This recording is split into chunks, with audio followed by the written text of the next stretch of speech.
हमारे साथ हैं हेमलता, भारतीय खेल प्राधिकरण की हाई परफॉर्मेंस के जज। आइए करते हैं उनसे चर्चा।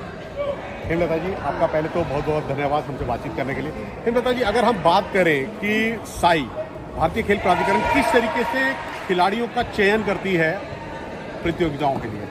संजीव जी, पहले तो सबसे पहले मैं आपको ये बताना चाहूँगी जो बॉक्सिंग की नींव भारत में किसी भी गेम की आप देखें, साई सभी स्पोर्ट्स को देख रही है। और जो अभी इस लेवल पे बॉक्सिंग का जो भी उन्नति हो रही है, किसी भी गेम की उन्नति होती है, साई आपको बहुत सपोर्ट करती है, प्लेयर्स को सपोर्ट करती है। अभी हमारी जो स्कीम्स है, आपने नाम सुना होगा खेलो इंडिया स्कीम्स है, STC तो बहुत पहले से चला आ रहा है, अभी NCOE है। और खेलो इंडिया जो स्कीम है उसमें हम बच्चों को जो बेसिक लेवल से सेलेक्ट करते हैं। जो हमारी खेलो इंडिया स्कीम है वो टॉप लेवल के सुपर टॉप्स में होते हैं। जो बच्चे इंटरनेशनल प्लेयर हमारे ऑलरेडी ओलंपिक के लिए हम उनको सेलेक्ट करते हैं, उनको हम रखते हैं। अभी जो मैं सारी में खेलो इंडिया देख रही हूँ, खेलो इंडिया में हमारा जो बच्चों का सिलेक्शन है, जो आपका नेशनल मेडलिस्ट है, जो बच्चा अब हमें लगता है जो टैलेंट आइडेंटिफिकेशन टीम में हिस्से हैं वो सिलेक्ट करती है बच्चों को, जिसके अंदर पोटेंशियल है और जो मेडल है उसको हमारी साई प्रोवाइड करती है। अगर उसको सेंटर चाहिए तो सेंटर प्रोवाइड करते हैं, NCOE सेंटर जो हमारे बेस्ट सेंटर होते हैं, और वहाँ जो कोचेज़ होते हैं, फैसिलिटीज़ होती है वो प्रोवाइड करते हैं। अगर वो बच्चा चाहता है कि वो अपने कोच के पास अकेडमी में करना चाहे तो हमारे पास कोई बाउंडेशन नहीं, वो कर सकता है। प्लस उसकी अगर वो प्राइवेट अकेडमीज में कर रहा है तो एक तो हम OTA प्रोवाइड करते हैं जो खेलो इंडिया एथलीट्स हैं जी, 10,000 उनके अकाउंट में पर्सनली सबके अकाउंट में एवरी मंथ जाता है। प्लस साई में है तो उसको हम इक्विपमेंट देते हैं, मेडिकल फैसिलिटीज़ देते हैं, डाइट देते हैं, सभी फैसिलिटीज़ देते हैं, कोच देते हैं। लेकिन अगर वो प्राइवेट अकेडमीज में कर रहा है तो उस अकेडमी को हम 5 लाख रुपये देते हैं, जिससे वो एक उनके लिए एक अच्छा कोच हायर करें, उसके लाइक जो फैसिलिटीज़ है वो प्रोवाइड करें। आकलन किस तरीके से किया जाता है अगर वो चाहता है कि वो एक अपनी अकादमी में करना चाह रहा है, अपनी प्राइवेट अकेडमी में प्रैक्टिस करना चाह रहा है, तो उसकी परफॉर्मेंस को जज करने के लिए क्या मापदंड रहते हैं आपके, कि आप उसको डे बाई डे किस तरीके से उसका खेल का मूल्यांकन करते हैं? जैसे हमारे बच्चे खेलो इंडिया स्कीम में जो बच्चे हैं उनको हम सेलेक्ट करते हैं। अगर वो अपने प्राइवेट अकेडमीज में कर रहा है या NCOE में कर रहा है, जैसे ASI पुणे कर रहा है, अपना JSW में कर रहा है, तो हम जो ईयर में है 2 बार उनका असेसमेंट कैंप करते हैं, जिसमें अब हमने 15 डेज़ का कैंप स्टार्ट कर दिया। उसमें उसके सारे टेस्ट होंगे फिजिकली और जो भी बायोमेट्रिक बायोकेमिकल टेस्ट होंगे, प्लस उसकी परफॉर्मेंस। जैसे बॉक्सिंग में हम कहें तो स्पारिंग होती है जी, उसमें जो हमारे मैं खुद जाती हूँ, जो CIDC मेंबर्स हैं उनकी ड्यूटी लगाते हैं, कोचेस की हेल्प लेते हैं, तो वहाँ देखते हैं जो उसका जो हम अपडेट करते हैं ग्राफ, NCSSR पोर्टल है हमारा, वहाँ पर उनकी परफॉर्मेंस रिकॉर्ड होती है। उसमें हम देखते हैं कि उनका जो असेसमेंट का जो असेसमेंट है या जो उनका रिकॉर्ड है वो कैसे बढ़ रहा है। अगर वो डाउन है, जैसे हमने सपोज नेशनल मेडलिस्ट ले लिया, उसका नेशनल में गोल्ड है, नेक्स्ट ईयर हम 2 साल की परफॉर्मेंस लेते थे, अभी तो हमने 1 साल कर दिया, हमने रिक्वेस्ट किया कि करंट ईयर में आप ले रहे हैं उसको।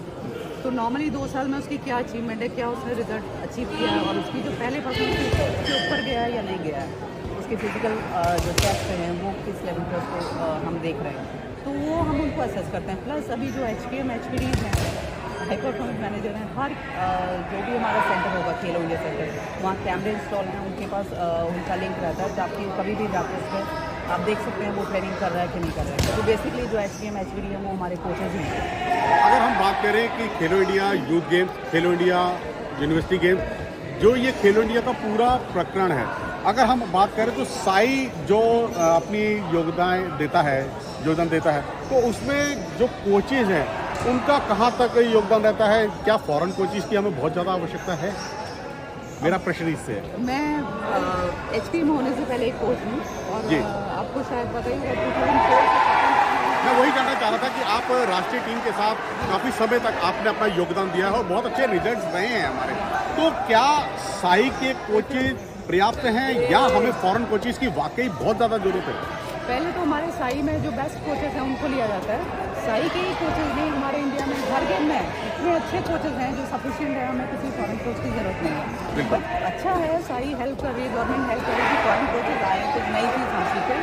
तो मेरा मानना है आप उनके साथ हमारे कोचेस को कुछ सीखने का मौका मिले, वो उनको पूरा कमान आप पकड़ा देंगे तो हमारे कोचेस क्या करेंगे। और मैं आपको गारंटी देती हूँ, जिस दिन हमारे इंडिया में हमारे कोचेस प्रॉपरली काम करेंगे तो वो इतने हार्ड वर्किंग है और इतना अच्छा रिजल्ट आपको मिलेगा कि आप पूछेंगे। वही मैं जानना चाह रहा था, जिस तरीके से खिलाड़ियों का मूल्यांकन आप कर रहे हैं, साई किस तरीके से कोचेस का मूल्यांकन करती है, आकलन करती है और उनको टीम के साथ सिलेक्ट करती है?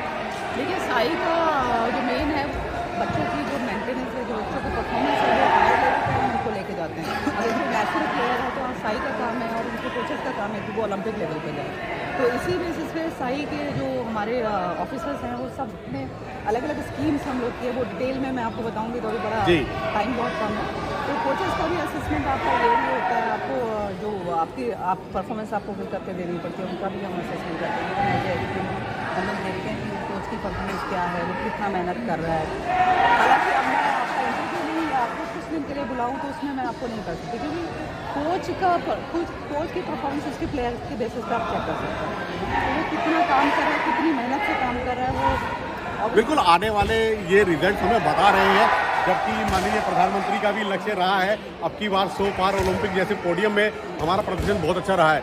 अगर हम बात करें जो महिला मुक्केबाजी का प्रदर्शन है, अपेक्षाकृत पुरुष मुक्केबाजी में एशियन गेम्स की अगर हम बात करें जो अभी हाल ही में संपन्न हुई थी, महिला मुक्केबाजी का प्रदर्शन बहुत अच्छा देखने को मिला।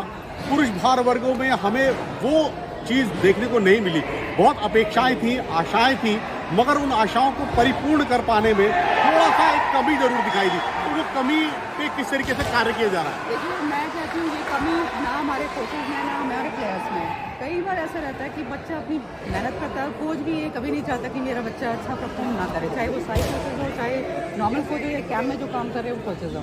लेकिन कहीं ना कहीं हम अभी थोड़ा लेट रह गए हैं, जो पीछे रह गए हैं वो आने वाले 1-2 सालों में आप देखिएगा, वो आप देख रही हैं कि ये उम्मीद आपने कभी की नहीं होगी जो रिजल्ट बॉक्सिंग के हर गेम में आएगा। और बॉक्सिंग का तो मैं स्पेशली कह रही हूँ और मुझे खुशी है कि बीइंग अ वुमेन हमारी वुमेन बहुत अच्छा कर रही है इंटरनेशनल लेवल पर और कोचेज भी बहुत सक्षम है जो डेडिकेशन से काम कर रहे हैं। बिल्कुल आप थी हेमलता जो कि बता रही थी, खुद भी एक बहुत अच्छी मुक्केबाज रही है, भारतीय टीम के साथ काफ़ी समय तक प्रशिक्षण दे चुकी है। हेमलता हमारे साथ बातचीत करने के लिए बहुत बहुत धन्यवाद आपका।